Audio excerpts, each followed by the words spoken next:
आज की कहानी नंदी कैसे बने भगवान शिव के वाहन। जब भी हम मंदिर जाते हैं तब हम देखते हैं कि शिवलिंग के पास माता पार्वती, कार्तिकेय और गणेश जी के साथ नंदी भी विराजमान होते हैं। हिंदू धर्म में नंदी भगवान शिव के निवास कैलाश के द्वारपाल हैं। साथ ही बैल के रूप में वे उनके वाहन भी हैं। उन्हें हर शिव मंदिर में भोले शंकर के साथ प्रतिष्ठित किया जाता है। संस्कृत में नंदी का अर्थ है प्रसन्नता या आनंद। नंदी को शक्ति, समर्थिता और कर्मठता का प्रतीक माना जाता है। शैव परंपरा में नंदी को नंदीनाथ संप्रदाय का मुख्य गुरु भी माना जाता है। नंदी शिव के वाहन होने के साथ ही उनके साथी और उनके गणों में सर्वोच्च है। क्या आप जानते हैं कि नंदी का जन्म कैसे हुआ? उनके माता पिता कौन थे? कैसे नंदी शिव के परम प्रिय हो गए? कैसे नंदी भगवान शिव के वाहन बने? क्यों वे शिवलिंग के साथ विराजे जाते हैं? कथानुसार ब्रह्मचारी व्रत का पालन करते हुए एक बार शिलाद ऋषि को भय सताने लगा कि उनकी मृत्यु के बाद उनका संपूर्ण वंश समाप्त हो जाएगा। वे एक शिशु को गोद लेना चाहते थे, लेकिन वे चाहते थे कि जिस शिशु को वे गोद लें वह आध्यात्मिक हो तथा उस पर भगवान शिव की विशेष कृपा और आशीर्वाद हो। अपनी कामना की पूर्ति के लिए उन्होंने भगवान शिव का कठोर तप प्रारंभ किया। कई वर्षों तक वे तप में लीन रहे, जिससे प्रसन्न होकर भगवान शिव उनके समक्ष प्रकट हुए और उनसे वरदान मांगने को कहा। शिलाद ऋषि ने पुत्र प्राप्ति का वरदान मांगा।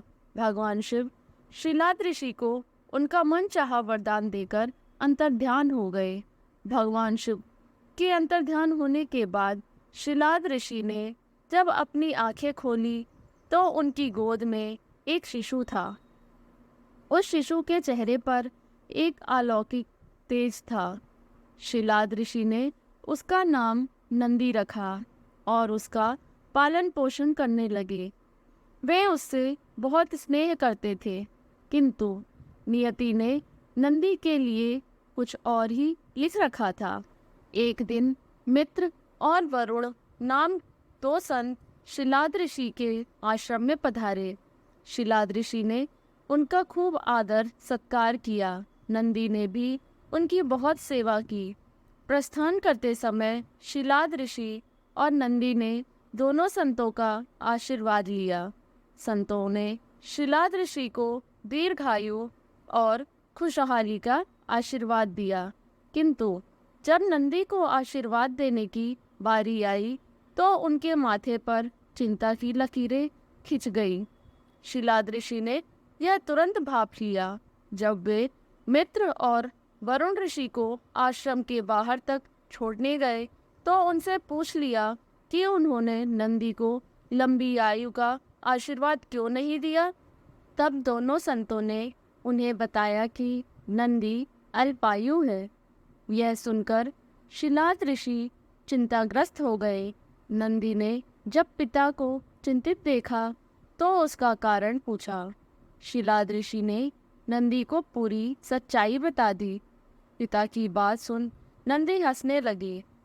आश्चर्यचकित पिता ने जब कारण पूछा तो नंदी बोले, पिताश्री, आपने मुझे भगवान शिव की कृपा से प्राप्त किया है। जिस पर शिव जी की कृपा होती है उन्हें कोई संकट छू नहीं सकता।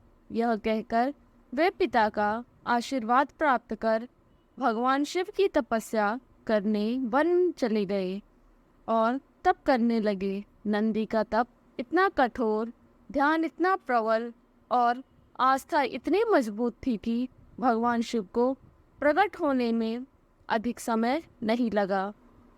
शिव ने प्रकट होकर नंदी से वरदान मांगने को कहा।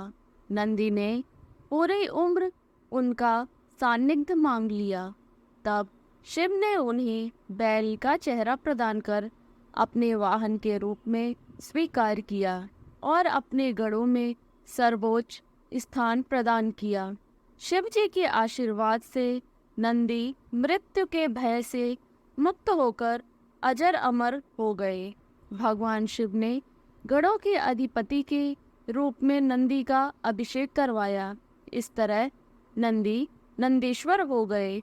भगवान शिव ने नंदी को वरदान दिया था कि जहाँ उनका निवास होगा वहाँ नंदी का भी निवास होगा। माना जाता है कि तब से शिव मंदिर में शिवलिंग के साथ नंदी की भी स्थापना की जाती है। नंदी पवित्रता, विवेक, बुद्धि और ज्ञान के प्रतीक हैं। उनका हर क्षण भगवान को समर्पित है। वे मनुष्य को शिक्षा देते हैं कि वे अपना हर क्षण परमात्मा की सेवा में अर्पित करें ताकि वे भगवान की कृपा के पात्र बन जाएं। उम्मीद है आज की कहानी आपको पसंद आई होगी, और कहानी पसंद आई हो तो वीडियो को एक लाइक करें, नए हैं तो चैनल को सब्सक्राइब करना ना भूलें। तब तक के लिए जय हिंद, जय Bharat. Thank you for watching.